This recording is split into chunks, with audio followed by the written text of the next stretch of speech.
New claims by Iran's president that his country is closer than ever to possessing nuclear weapons, and a response from President Bush that Iran nukes will not be tolerated.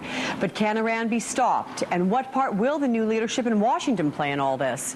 For perspective, the author of Living in Hell, Ghazal Omid, joins me. And welcome to you, Ghazal. We're glad to have you. Thank you so much for having me. So Iranian President Mahmoud Ahmadinejad, he sounds pretty confident with his comments earlier this week, even saying that Iran could have nuclear capabilities as early as the spring.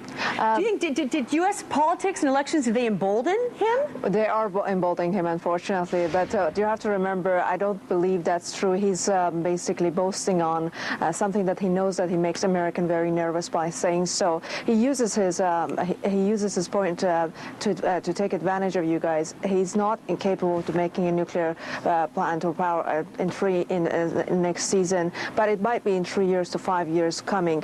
One thing that it's very clear to Iranians and to the United States of America must be that we do not want you guys to negotiate with the regime, but what you can do, you can press your allies, China and Russia, to stop helping him. But because my contacts in nuclear plants in Iran are telling me, just tell the Russians and the Chinese to stop helping us, and we will not be able to advance anything. Ghazal, do you think we're going to see a shift in relations between Iran and the U.S. now with the Democrats in power? Anything going to change in your mind? Well, I do hope that it will be for the better, and I do hope that America understand it's not about a Democrat or Republican. It's about a terrorist regime who has done brutal crimes against its people in particular and around the world and in Iraq and other places. I do hope that Democrats know that negotiation with the government of Iran is not the way to go. Direct negotiation is not the way to go. You can actually tell them that they have to stop enriching uranium before putting on sanctions. And do your sources, do they tell you how close they are? They're about 3 years away.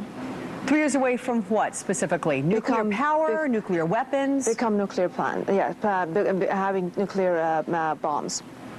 3 years, they tell you, from nuclear bombs. Yes. Would that be preceded by an overt use of nuclear power, as they've said this is, for peaceful purposes to generate power through the country? Yeah, well, they say that, but that we all know that just basically, and that's not true.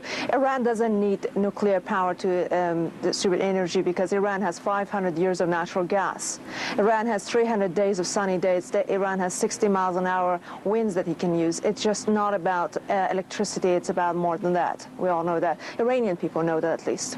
Have you spoken to anyone in the U.S. government and told them what your sources are telling you? I have placed everything on table. I've never heard from anyone from U.S. government. I always offer them to come and talk to me or anybody else in opposition, but I never heard of it. You offered, do they at all ridicule you, or are they just like as if you don't exist? I think they listen to what I say, because I've seen even President Bush use a couple of words that I used in commentary that I made, but I never seen a direct basically a contact, but that's fine. And these sources, how trustworthy are they?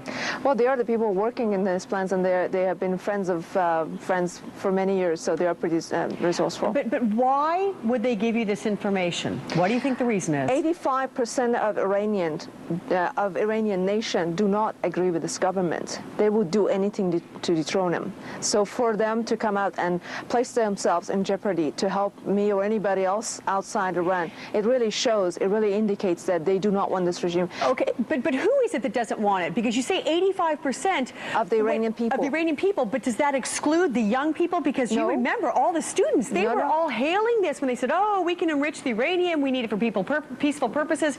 You had a lot of students that were supporting this. Here's one thing you don't know. There's a lot of extras on the streets of Tehran when there's a protest. What I mean extras. What I mean by extras are the people either being paid to go to these protests, or the students that they know if they're not coming to these protests, they're not going to be in front of camera tomorrow, they're not going to go back to classes. Okay. They don't have any jobs to go back to. Ghazal, I'm so out of time, but I'm going to still ask you this. Thank you. How frightening is all of this to you?